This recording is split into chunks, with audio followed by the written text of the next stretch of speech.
ایک بھائی یہ سوال کرتے ہیں کہ اگر کوئی شخص قبروں پر سجدے کی نیت سے سر نہیں جھکاتے ہیں بلکہ ہم بزرگوں کے احترام میں سر جھکاتے ہیں، اگر دل میں سجدے کی نیت نہیں ہے تو پھر وہ شرک کیسے ہوا؟ اس سلسلے میں روشنی ڈالیے۔ میں سمجھتا ہوں اس کا مجمل جواب بلکہ مفصل درس ہی میں دے چکا ہوں، لیکن چونکہ سوال ہے اس لیے ضروری ہے کہ جواب اس کا دوں۔ اگر کوئی آدمی سوال کرے کہ اگر ہم قبر پر سجدہ کرتے ہیں اور سجدے کی نیت نہیں ہے، سر جھکا کر کیا رہے ہیں وہاں پر؟ اگر آدمی قبر پر سجدہ کرے اور سجدے کی نیت نہ ہو تو پھر کیا اس نے؟ دوسری بات یہ کہ کسی انسان کا عمل اور نیت اس میں اختلاف ہو تو ظاہری عمل نبی کے تابع ہونا ضروری ہے، اگرچہ اس کی نیت ہم نہیں جانتے ہیں، کوئی دیکھنے والا نیت نہیں جانتا ہے، اس لیے ظاہر پر حکم لگایا جائے گا۔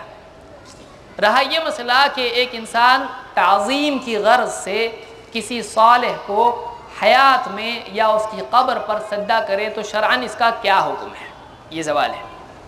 کوئی آدمی تعظیم کی نیت سے کسی صالح اللہ والے کی قبر پر یا زندگی ہی میں اس کو سجدہ کرے، نیت سجدے کی عبادت کی نہ ہو تو کہ پھر بھی شرک ہوتا کیا؟ ایسا لوگ پوچھ سکتے ہیں۔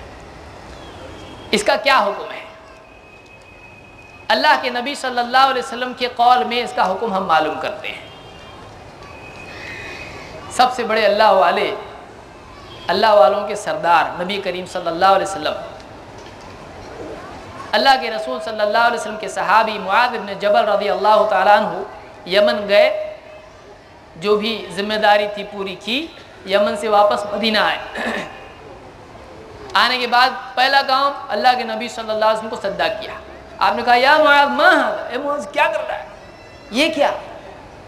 تو اللہ کے رسول، میں نے دیکھا وہاں پہ لوگ اپنے بڑوں کو ایسے ہی کرتے، سجدہ کرتے، میں نے چاہا میں بھی آپ کو سجدہ کروں، جب وہ ان کے بڑے ہیں ان کو سجدہ، ہمارے بڑے آپ ہیں، ہم آپ کو سجدہ کریں گے۔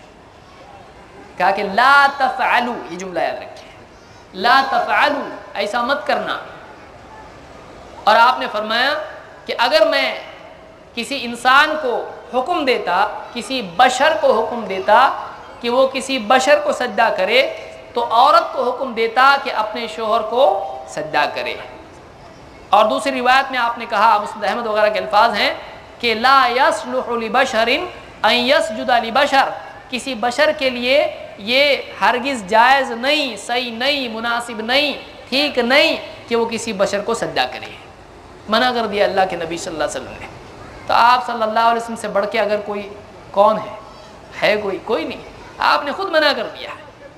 اور کوئی ایک صحابی آپ بتا دیں کہ جس نے اللہ کے نبی صلی اللہ علیہ وسلم کی قبر پر جا کر سجدہ کیا ہو اور پلٹ کے پبلک سے کہا ہو کہ عبادت کی نیت سے میں نے نہیں کیا، تعظیم سے کیا، کسی صحابی نے ایسا نہیں کیا۔ صحابہ ہم سے زیادہ اللہ کے نبی صلی اللہ علیہ وسلم کی تعظیم کرتے تھے۔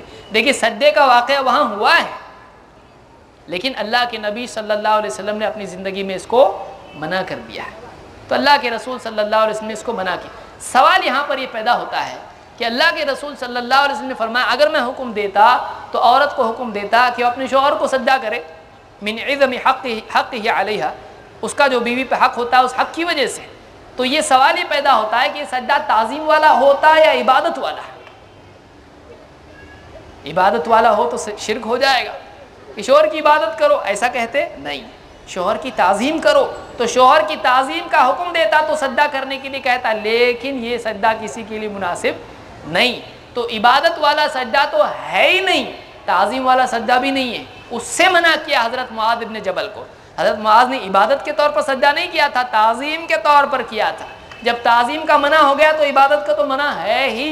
تو کسی کی تعظیم اگر ہو سکتی ہو تو نبی کریم صلی اللہ علیہ وسلم کی ہو سکتی تھی، لیکن آپ نے اپنی تعظیم سے اس طرح سے منع کر دیا تو باقی سب کا منع اپنے آپ ہو گیا۔